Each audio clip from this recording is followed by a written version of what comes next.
time to start making dinner. So tonight I'm making this tofu katsu curry, and I think I'm gonna start.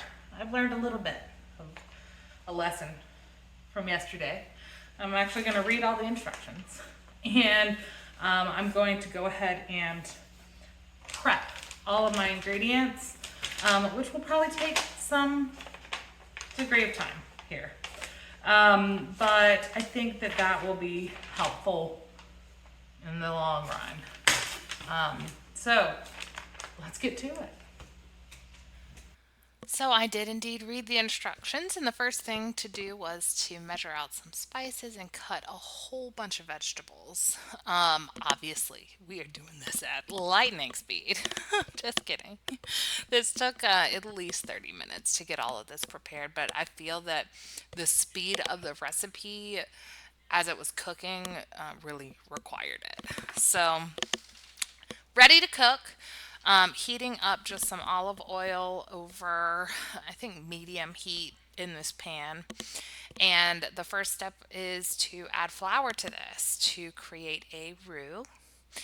And I let this cook for maybe 2 minutes or so. I think the recipe said 1 to 2 minutes or until fragrant. So I just kind of babysat that a bit.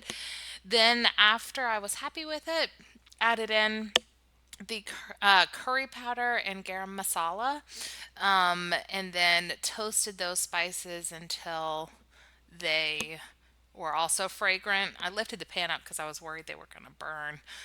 It just was real hot on one side. So, setting that off to the side now, going to use the same pan to start cooking the vegetables. So, adding more olive oil here. And then there was a whole package of baby Bella mushrooms that I cut in half. So, we're just laying those down. So that they can sear on one side.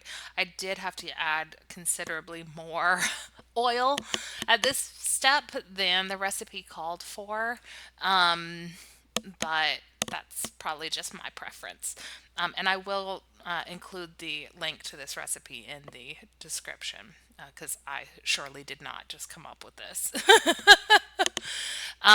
While those were cooking, because they did take a good 5 to 10 minutes to sear, I started preparing the breading station for the tofu katsu portion of the meal. So that's just flour, milk, and panko breadcrumbs. And sorry about all the shaking there. I was struggling, clearly. But I am still just working on getting my mushrooms cooked. I have rice in that back pot, and as you saw, I put a lid that was way too small on top and made a mess. As per usual, I made a mess. So I added salt to the mushrooms. If you are not cooking in a household with anyone who is salt sensitive, I would be liberal with that. Overall, I added quite a bit of salt to my finished plate. So, yes, please be liberal with your seasoning. To the breadcrumbs went sesame seed, and then to the milk went a little bit of Dijon mustard. Again, if you can, I would suggest putting salt in all of those. The tofu katsu really needed seasoning. So now I'm just cooking up the mushrooms until I am happy with their doneness.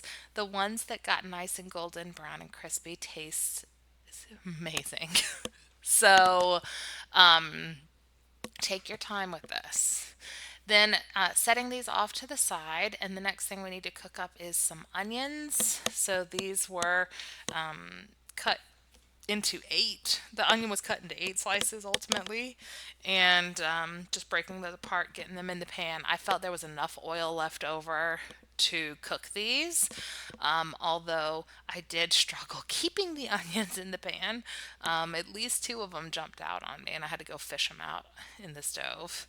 But just getting those started, and then After these cook just a little bit, I added in these thinly sliced ginger.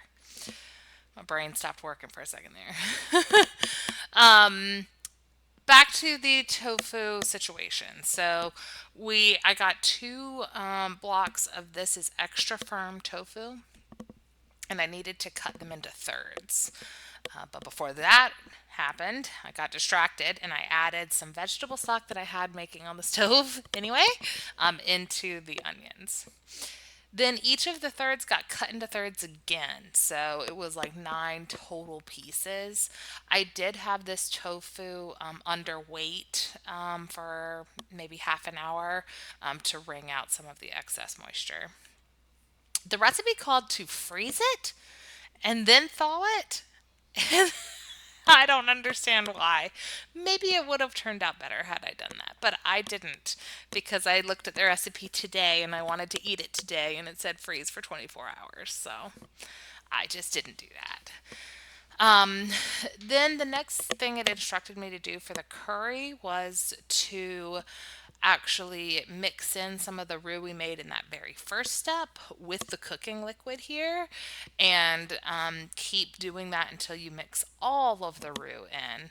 I did not feel that I had enough liquid in the pan at this stage.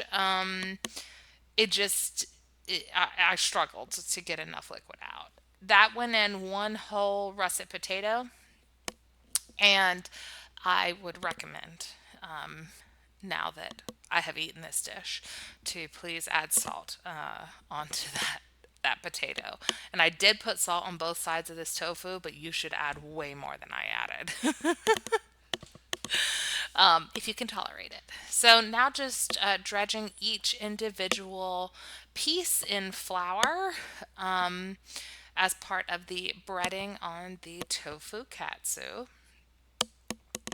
And then I had to wash my hands, but bringing over the milk and the panko breadcrumbs mixtures, and then just doing, wet hand, dry hand to get all of the pieces breaded.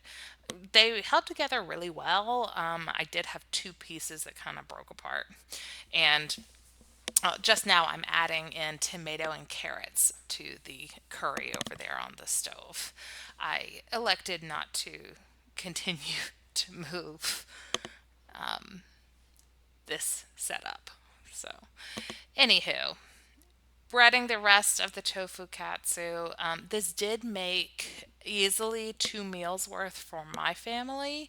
And the recipe didn't call to use 2 blocks. So, like, if had I just followed the instructions and done 1 block, it would have been perfect for tonight's dinner, but I didn't. And I don't know how well this is going to heat up. So, just be aware. But got all of those breaded, and all this time I have had my oven on the air fryer setting. The recipe called to fry these in a pan, but I don't have the stove space at this moment in time to do that, nor am I all that great at pan frying stuff, so I elected to let the oven do it for me. I am sure it would have been even more delicious and crispy had I fried it, but I didn't. So there you go. I used the air fryer setting on my oven for it. I did add a little more of that veggie stock to the pan just to have enough liquid to cook the vegetables. I just didn't think there was enough in there. And then the last step on that was to add in shredded apple and tomatoes. So I did have to flip over the katsu to make sure that they were cooking well. So I did that, put them back in the oven, and then they came out just absolutely beautifully. Now I'm tasting it, make sure it's good. And honestly, it was. It was under seasoned because I did not put a whole lot of salt in this, but it was good. So highly recommend that you make it. That's what my plate looked like. To say that this meal wrecked the kitchen would be an understatement.